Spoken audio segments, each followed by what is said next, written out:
Good morning. I'm glad to have you all here. I hope your day is going well.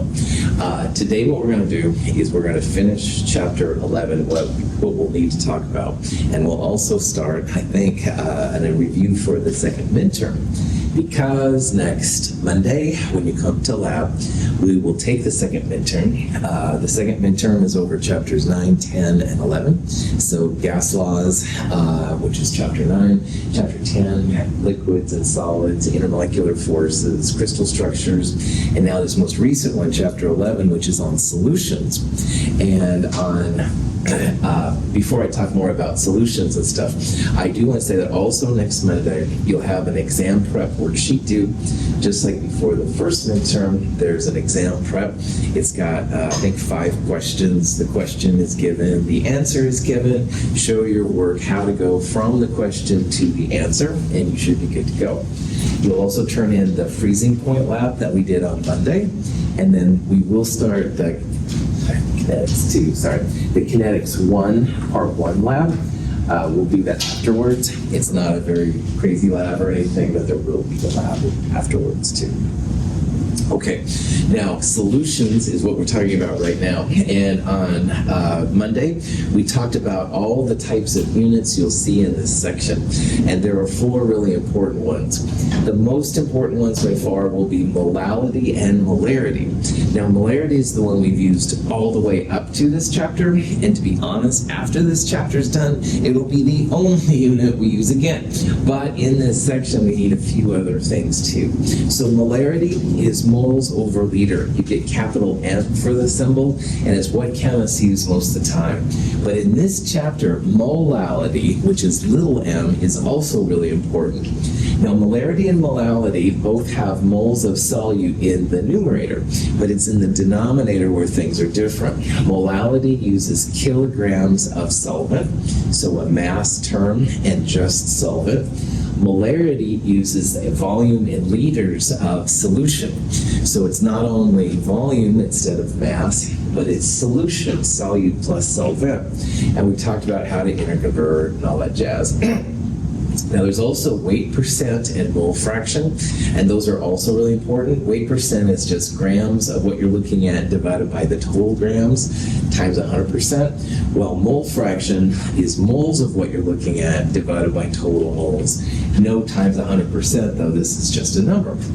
And these 4 things will help us to understand what are called the colligative properties. Now on Monday, before we left, we finished off talking about vapor pressure, how it is lowered in a solution relative to the pure solvent. And it was due to the bouncers, I called them, the solute particles, kind of keeping the solvent from going from the liquid to the gas phase. And that's going to have pretty powerful effects, as we're going to see in these next 2. So today we're going to talk about boiling point elevation, which means the boiling points of solutions will be higher than the boiling points of the solvents they come from. Freezing point lowering, which means freezing points of solutions will be lower than the solvent they came from. And we'll also talk about osmotic pressure. A lot of information. Any questions before we start? Sweet. So this graph here on the right is a phase diagram, which we talked about on Monday. A phase diagram has a section for the solid kind of to the left of the Y. It has a liquid in the middle part of the Y, and everything to the right of the Y is called a gas. So the dark black line would be, for example, pure water, all right? And we know that water at 1 atmosphere would freeze at 0 Celsius and boil at 100, stuff like that. Well, solute molecules blocking the solvent create some really wild effects. They keep the liquid solvent from going into the gas phase. And so to make a system boil so it has a vapor pressure equal to the atmospheric pressure, you have to add an extra amount of heat. So your temperature will be higher to get those solvent molecules from the liquid to the gas phase when the bouncer solutes are blocking them, all right? So what that means is if you're at home and you're making pasta and you throw some salt in the water, the boiling point of your salt water will be higher than quote unquote 100 degrees. It might be just a little bit, it might be a lot. It depends on how much sodium chloride you add in, but it will be higher. Now we're going to see also today that the freezing points will be lower. So those crazy solute particles also keep the solvent liquid molecules from going to the solid phase. So normally, if say for example water freezes at 0 degrees Celsius, the solute is going to keep those liquid molecules from joining the solid phase, from becoming ice. So freezing points go down a little bit. You have to make them colder. You have to keep the solutes from being so active, essentially. Now, this is important if you've ever driven on icy roads, because icy roads can be hazardous, of course, to drive on. So a lot of times they'll put some kind of salt solution down. Can be bad for your car, stuff like that, but it certainly keeps you safe. That keeps the freezing points lower than they would normally be. So instead of freezing at 0, maybe it'll freeze at, say, minus 10 Celsius, something like that. So both the elevation in boiling point and the lowering of the freezing point, pretty important, and it's all due to those pesky solutes. 30 degrees Celsius, pure water and a solution of ethylene glycol have nearly the same vapor pressure. As temperature increases, so do both vapor pressures. But when the vapor pressure of water reaches 1 atmosphere, ethylene glycol is at almost half that. Pure water boils at a significantly lower temperature than does the ethylene glycol solution. Now this graph shows an ethylene glycol water solution in red versus regular water. And the ethylene glycol here is the solute. It's keeping the solvent water from going to the gas phase. So it takes an extra amount of energy. This delta T here will tell the chemist how much more energy. It's because again, when either line reaches 1 atmosphere of pressure, that's when you're going to start seeing a boiling point happen. So water, it has a lower boiling point than the solution, and the solution is a bigger number. That's what they mean when they say boiling point elevation. All right. If you add a little bit of ethylene glycol, it'll be closer to the water curve. If you add a lot of ethylene glycol, it'll be further from the water curve. But this is what it means when there's boiling points are elevated. Questions? All right, so mathematically, the equation, which we talked about on Monday, it's delta T equals K times M. You've got some constant. M is the molality, and if you know the molality of your solution and you multiply it by the constant for the solvent, then you get the change in temperature. So down here is a chart. This is the boiling point constants, the KBs, and they're just numbers. Now, in a little bit, we're going to talk about freezing point constants, because that's also delta T equals K times M. They are different numbers, all right? So for example, water is the top one here. Water has a boiling point constant of 0.51 and a freezing point constant of 1.86. I will give you all these numbers. You don't have to know any of them, but do know 2 things. First of all, they're different for boiling and freezing. Can't use one and the other. Darn it! And the second thing, they're all based on the solvent you're using. So you change from water to ethanol, you'll have to look up some new values for K. So here's an example of how you can use this. In an earlier discussion on Monday, we saw how if you take 62.1 grams and turn it into moles, it's exactly 1 mole. And if you divide the 250 grams of water that we have here by 1,000, you get 0.250 kilograms. So 1 mole divided by 0.250 kilograms, you get a molality of 4.00 molal. And the question is, if we put this stuff in water, all right, this much ethylene glycol in water, what is the boiling point? Well, we'll need the boiling point constant for water, which is 0.512. And again, you don't have to know that or anything. What we're going to do is we're going to take that K and multiply it by our molality. So K times M, 0.512 times 4. and you get 2.05 Celsius. And that is a delta T. And the delta T says how much higher or lower in your solution is going to be. In this case, it's boiling point, so our solution will be higher. So we'll take this delta T, add it to the normal boiling point of water, 102.05 degrees Celsius. So, any questions on that? All right. Freezing point is the same thing. The solutes, which are represented here by these little yellow ions, these are blocking the solvent, which here is supposedly water, from going from the liquid phase to the solid phase. So I'm going to show you these videos here, but I need to point out here that it points out that water's solid phase is more dense, i.e. on the bottom, than the liquid phase. What's wrong with that video? Water is ice is less dense than water. Yeah, that's right. Ice is less dense. It floats. You put an ice cube in water, and you hope anyway it floats. These videos are going to show the ice on the bottom. So again, apologies, but the theory is really good outside of that. So, but same concept. So let's check out what water does here with both by itself and with ethylene glycol. When water freezes, its molecules leave the liquid phase and attach to other molecules in the solid phase. At the freezing point, an equal number of molecules move into and out of the solid phase. A solution of ethylene glycol, automobile antifreeze, has a freezing point lower than that of pure water. Molecules of the solute block the interface between the solid and liquid phases, thus decreasing the rate at which molecules leave the liquid phase and attach to the solid. So here, the solid and liquid to solid goes back and forth, no problem, all right?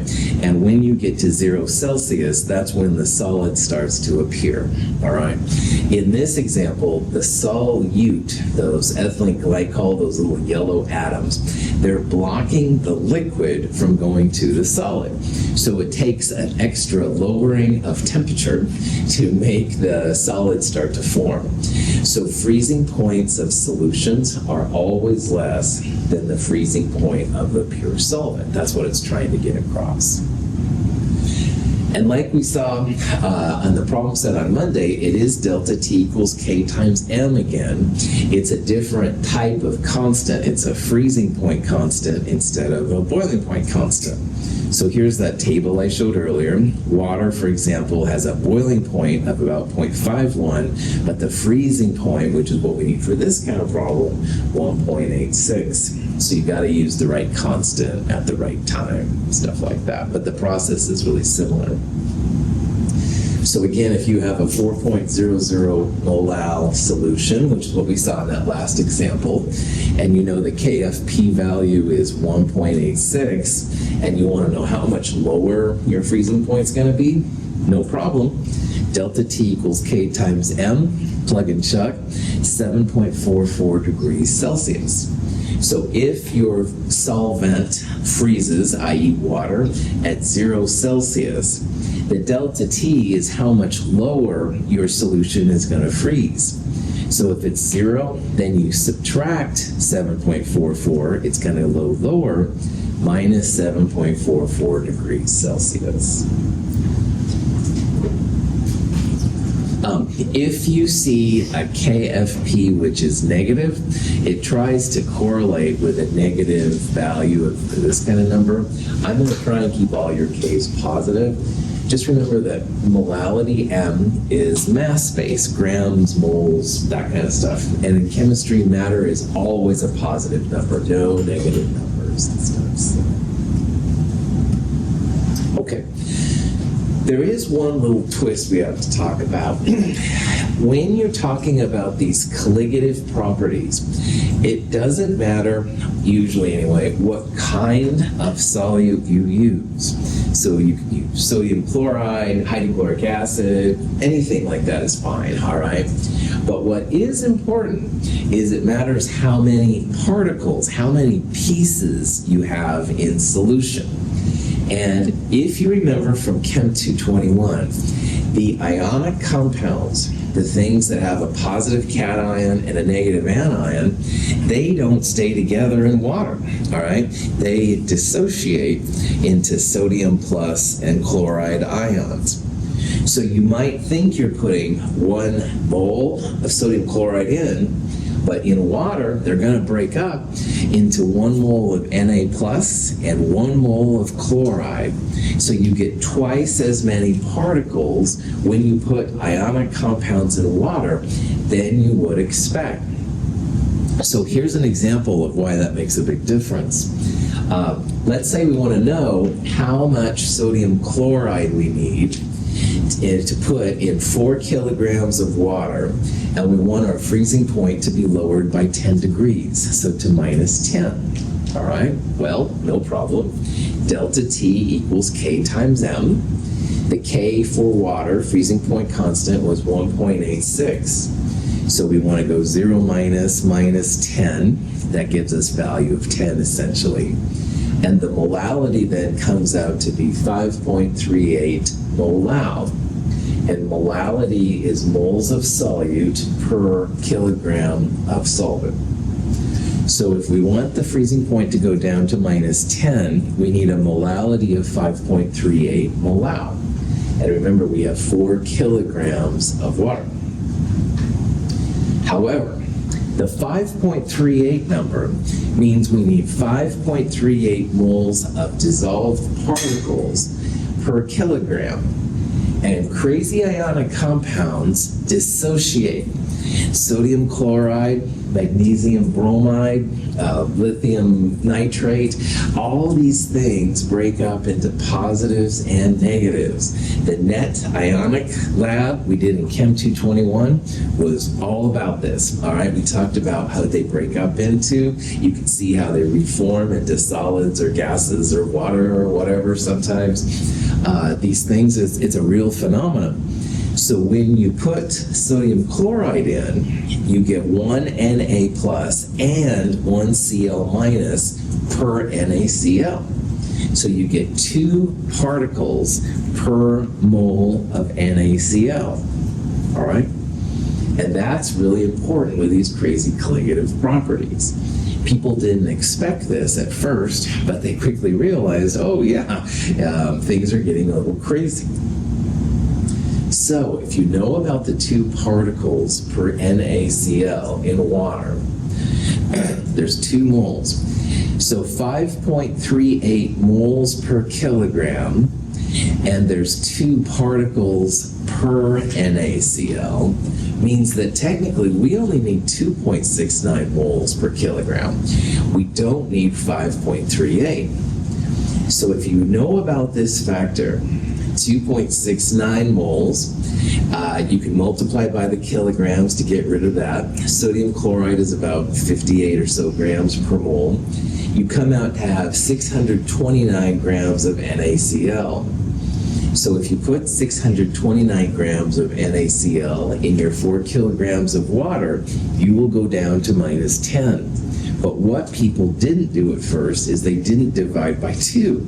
So they added like 629 times 2, 1260-ish grams of NaCl, and they thought, okay, good. And then the freezing point lowered and went down to like -20, which is cool if you want it to go that low, but it's also more expensive. So people started to realize, okay, ionic compounds, you need to think about the number of ions that they break up into. And the person who formalized this, his name was Van Hoft. I think he was from Denmark. I'm not totally sure, honestly. But the Van Hoft factor is something that's often put on both boiling point and freezing point and osmosis things, as we're going to see. Delta T equals K times M times I. So I is literally how many pieces the ionic compounds will break up into. Now, so far we haven't used I at all, and that's okay, because anything that's organic, anything that's covalent, anything with nonmetals and nonmetals, basically, gonna have a value of 1, because they don't break up into positives and negatives. Like acetone stays acetone, all right, and methanol stays methanol. But NaCl in water will break up into Na plus and Cl minus. You get 2 pieces per NaCl. That's why it has a value of 2. Now, calcium chloride in water is going to break up into a calcium 2 plus ion, and you'll have 2 Cl minus ions. So that's 3 ions total. That's why the value of I here is 3. So if you have an ionic compound in water, just think about in the back of your mind what these values are going to be. Questions on that? All right. So here's a question to think about that will help to really bring this together. And the question says, which one of these solutions should have the higher boiling point? Oops, just a second. There we go. Okay. We've got 0.1 molar sodium chloride and 0.15 molar sugar. Now, delta T is going to be the way to find out which one has the higher boiling point. All right, they're both water, so 100 degrees. Normally, as molality gets bigger, your delta T will get bigger. So 0.15 is bigger than 0.10. You might think that, yeah, 0.15 would be a bigger number, bigger molality, bigger delta T. This would seem reasonable. All right. However, if you throw in the I factor, all right, sugar is just big covalent. Carbons, hydrogens, oxygens running around. I don't know, all that organic stuff that we're all sick of at this point. But anyway, all the covalent organic things, I factor of 1. So you can think about this one as having a 1 times 0.15 or a value of 0.15. K will be the same for both of them. But sodium chloride is going to break up. It's going to break up into a sodium ion and a chloride ion. So the I factor for NaCl is going to be 2. And 2 times the molality, 2 times 0.10, 0.20 is the overall factor. That's bigger than 0.15. So because of that crazy I factor, that 0.1 molar NaCl will have a higher boiling point because you get twice the number of pieces in NaCl. Crazy sugar just stays as 1, just like ethanol and acetone and DNA and caffeine. All these things will have just I factors of 1. But if you have something ionic, something with a metal and a nonmetal, something with a cation and an anion, think about these I factors because it can make it be higher than you might think. So, questions? Most of the time, we're not going to worry about I factors because most of the problems we'll have will be organic or covalent. But if you see a metal and a nonmetal, just keep that in the back of your mind. Do the lowering freezing point and rising boiling point correlate? Yes. Well, if what you're acting, does the I factor affect freezing points as well? And the answer is yes. All right. So if this was a freezing point question, you do the same kind of thing, Marquis. This is a bigger number. You'd think that would be a bigger freezing point lowering. All right. But the I factor here of 2 times 0.10 is bigger than 0.15. So this would have a bigger freezing point lowering. That makes sense. NaCl would still have the bigger, or the lower freezing point. That's right. Yeah. Good man. Good man. And that's why, up by government camp and stuff, when they do de-ice, they're not using, usually anyway, the organic things. They're usually using magnesium chlorides and stuff like that because you get a bigger I factor and your freezing point is lowered quite a bit, so it keeps the pavements clear. Okay. Cool. Good question. Other questions? All right. The big use of boiling point and freezing point and osmosis too is to find molar mass. And I went through an example real fast in the problem set on Monday, but I want to show you it again here. Any way that a chemist can find a molar mass by a chemical method is really cool. It's a way to verify the electronics you're using and stuff like that. So this is an example where a compound called azolene is placed in the solvent benzene. Now, benzene is like water. It'll have a boiling point. It's not 100 like water. This is the number for benzene. And when you put the azolene in the benzene, the new boiling point is going to be higher. It's 80.230. So if you put this much azolene in this much benzene, and you know the boiling point constant for benzene, you can use this to find the molar mass. So first thing you need to do is find your delta T. It's the difference between the solution and your solvent. And again, use positive numbers is what I would recommend. So your solution is 0.130 degrees Celsius higher than the pure benzene. Then you can use M equals, delta T divided by K. Here's the delta T we just calculated, divided by the boiling point constant, which will be given to you. And you get 0.0514 molal. And remember that that number is moles of solute per kilogram of solvent. So for this problem, that's moles of azolene divided by kilograms of benzene. So you know how much benzene you used. It was 99 grams. If you divide it by 1,000, that's 0.0990 kilograms. So multiply it by your molality to get just the moles of the azolene. And finally, the grams that you had, the 0.640, divided by the moles, 127 grams per mole. Now, the other day in my office, Emery came in and we went through how to get to this kind of quick and dirty equation. And if you're doing the molar mass using freezing point or boiling point, you can quickly solve for it. It's grams of solute times the K you're using, divided by the delta T, and divided by the kilograms of solvent. And you can use this on your freezing point lab if you'd like. You can also go through the individual steps like are done here, but it is kind of nice sometimes to have a quick and dirty one-stop equation. Some people have called it in the past GK divided by delta T kilograms. I don't know. I don't have a cool, like, does it roll off my tongue like the Gaslov versions did, but anyway. Totally optional. Questions? Okay. The last of the colligative properties has implications both in chemistry and also in our world as we'll talk about it. And it's called osmosis. And osmosis and osmotic pressure are the same thing. So you hear one, it's the same process. The process of osmosis creates a pressure, which is osmotic pressure. And it's the pressure of a solution, which is pretty wild. So let's imagine we have a type of a U-tube, not the fun U-tube, but the chemical U-tube. And we have in the middle a semi-permeable membrane. And that membrane has small holes so that pure solvent can go from the solvent side to the solution side, but it can also go from the solution side to the solvent side. So the solvent goes back and forth, but the solutes, which are usually a little bit bigger, solutes have to stay on the right.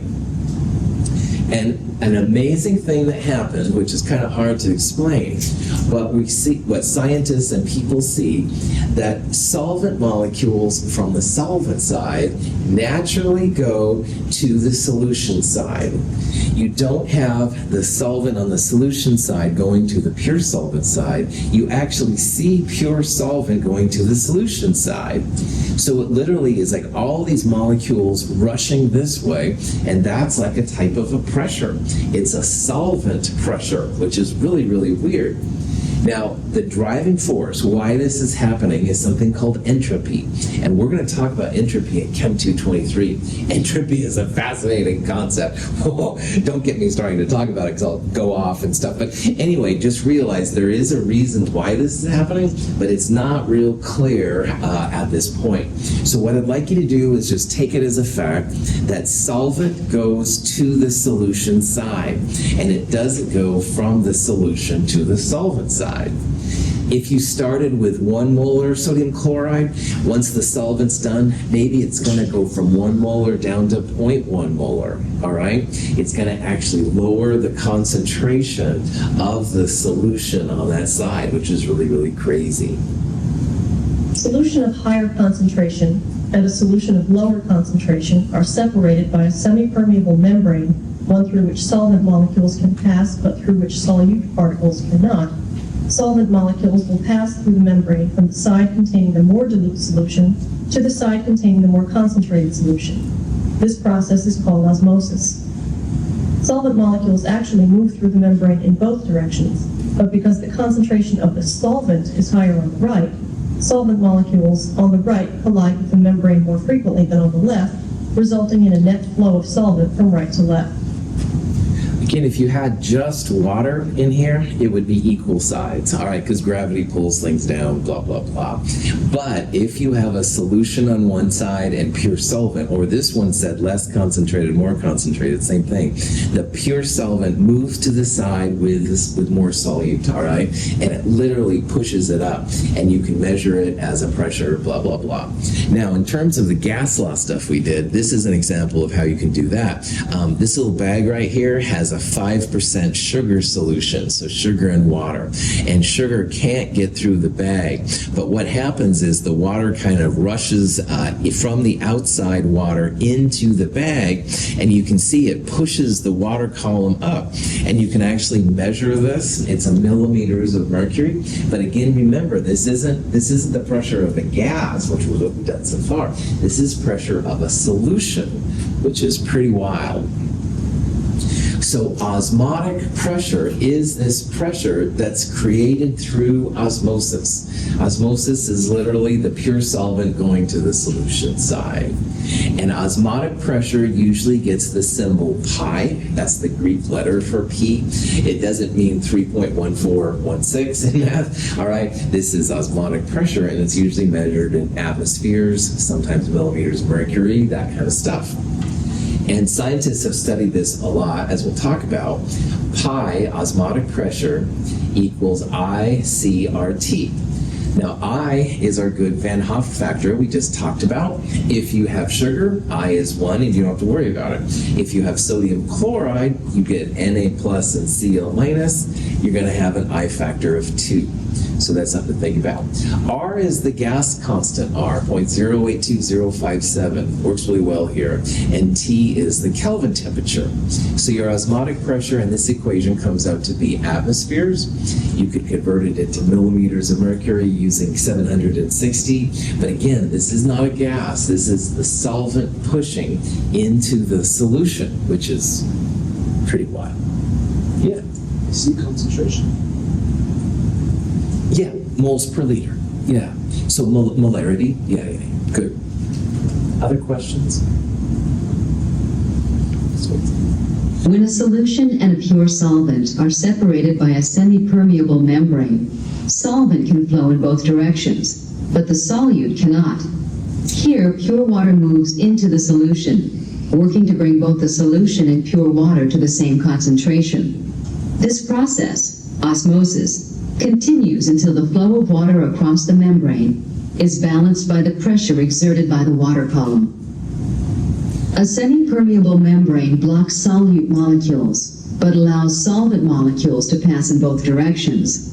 The number of solvent molecules moving from the solution side to the pure solvent side is less than the number moving into the solution side, resulting in a net flow into the solution.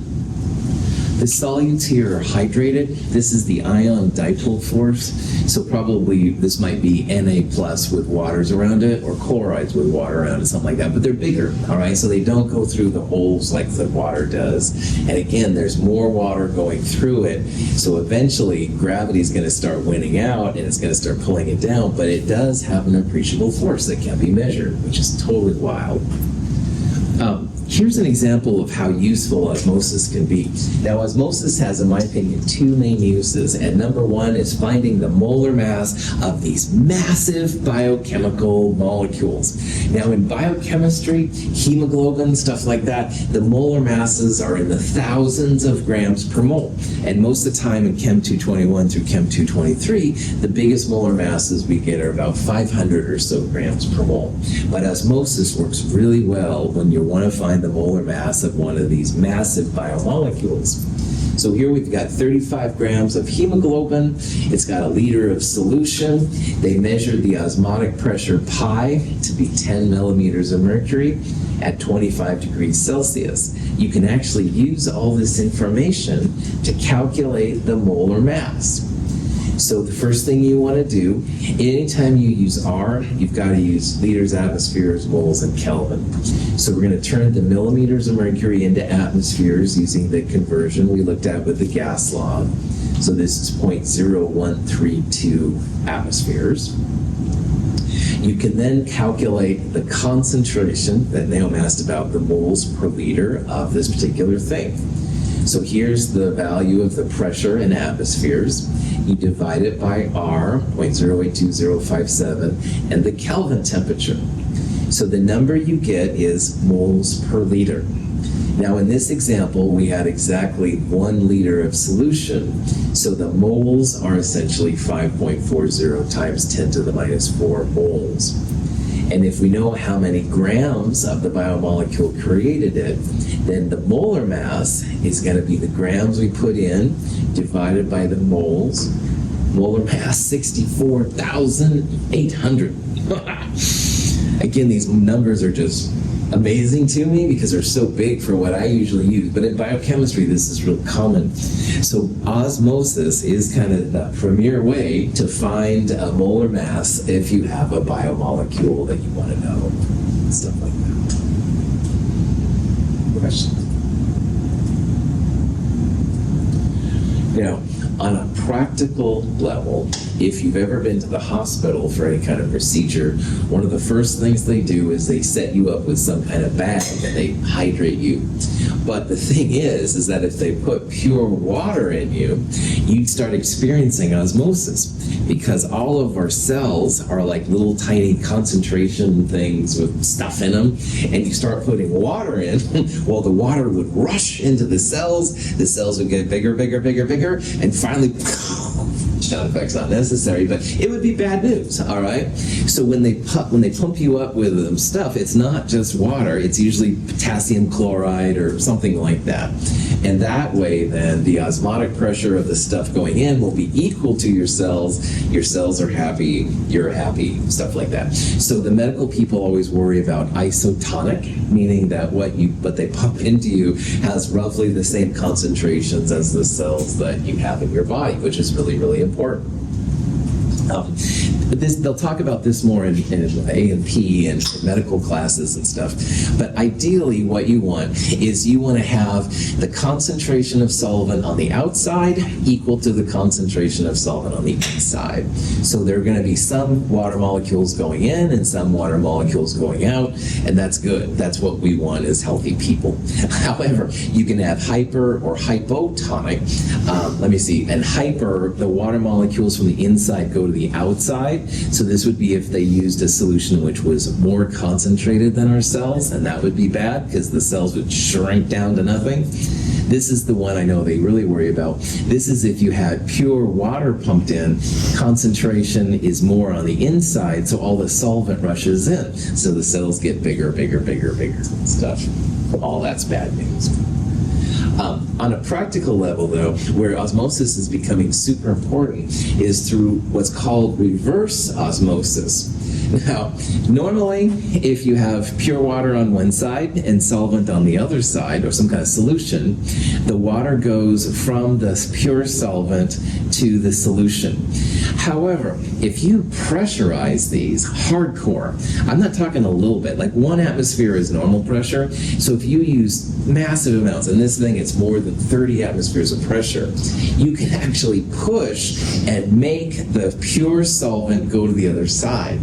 And places that are low on water, this can be really useful if they're next to the ocean.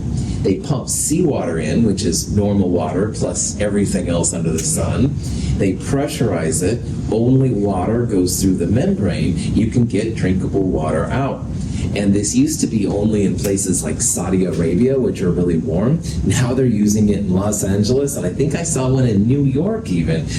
So anyway, it's becoming important to us as a species. Each one of these little tanks is essentially a reverse osmosis tank, and they pressurize them pretty hardcore and stuff to make pure water. So, woohoo, technology.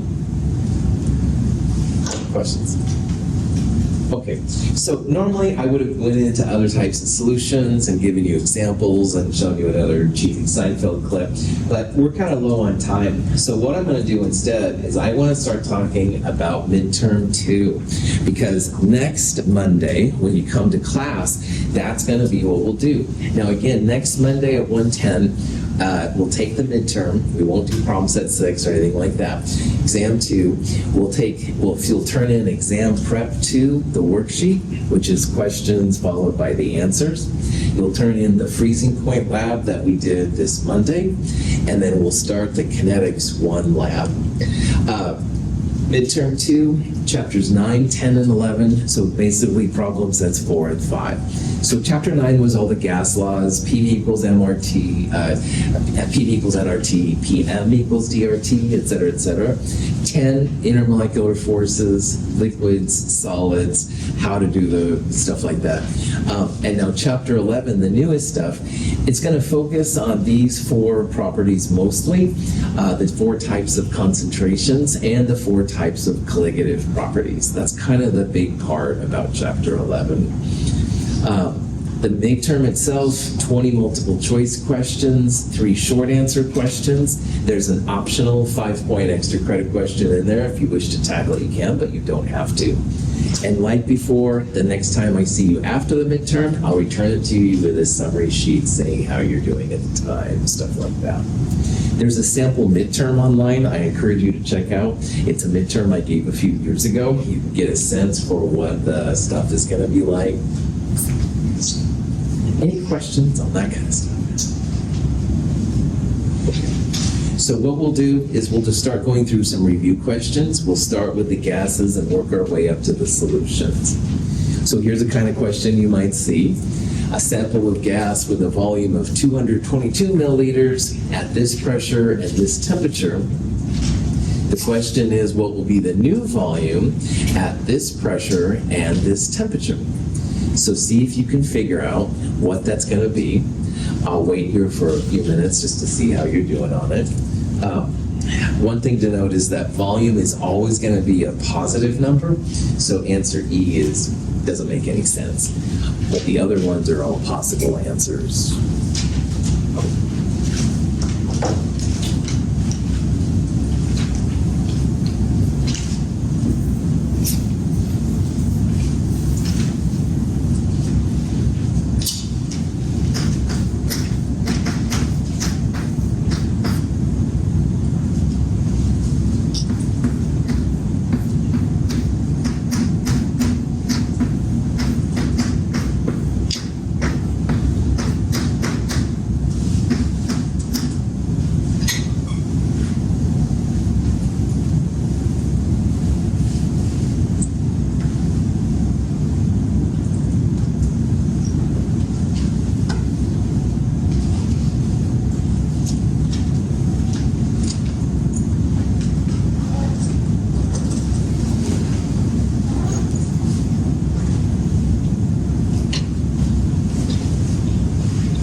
Okay, so this goes back to the ideal gas law, PV equals nRT. And you could look through and figure out Boyles and Charles and all that stuff.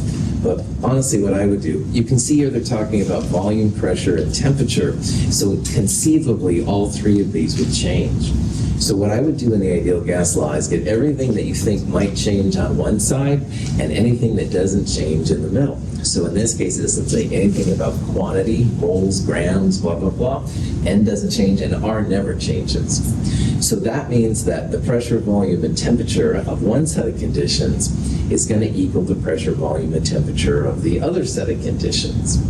So P1 V1 over T1 equals P2 V2 over T2. Now, if you're not using R, you can, for example, you can keep the volume at milliliters, you can keep the pressure at milliliters of mercury or millibars, whatever, but can you keep the temperature in Celsius? No, right on. It is totally possible to divide by 0 Celsius with these kind of problems. You never want to divide by 0.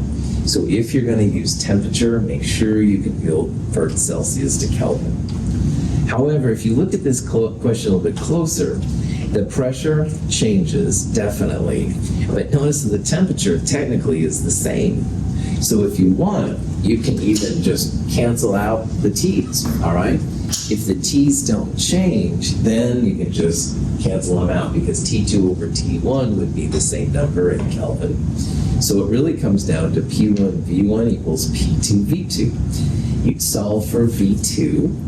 That would be the pressure times the initial volume, and you would divide it by the new pressure, 333, 463 milliliters.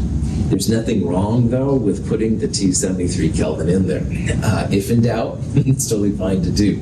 But if you want to be lazy chemists like me, you are justified in not using the temperature. Question? Okay. This next question has to do with the density of gases. In a nutshell, Pm equals dR, and you can see how D and M are cross formed. If you want the greatest density and everything else is the same, you want the biggest molar mass. So see if you can figure out which of those has the biggest molar mass. That should have the biggest gas density.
So to find the molar mass, use the periodic table.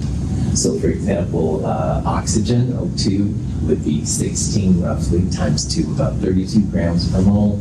Nitrogen would be 14 times 2, 28 grams per mole. Hydrogen's about 1, so that would be 2 grams per mole, et cetera, et cetera. But of all of these, xenon is much, much, much bigger. It's about 131 grams per mole. That's the biggest molar mass. Biggest molar mass should correlate with the biggest density. Density would be PM over RT, and in this problem, everything is constant except for molar mass. So xenon should be the densest. So if you had xenon as a gas, you could literally pour it like a liquid. It would go on the ground and stuff. Question? All right, we'll do more review on Friday. Thank you for being here and have a great day.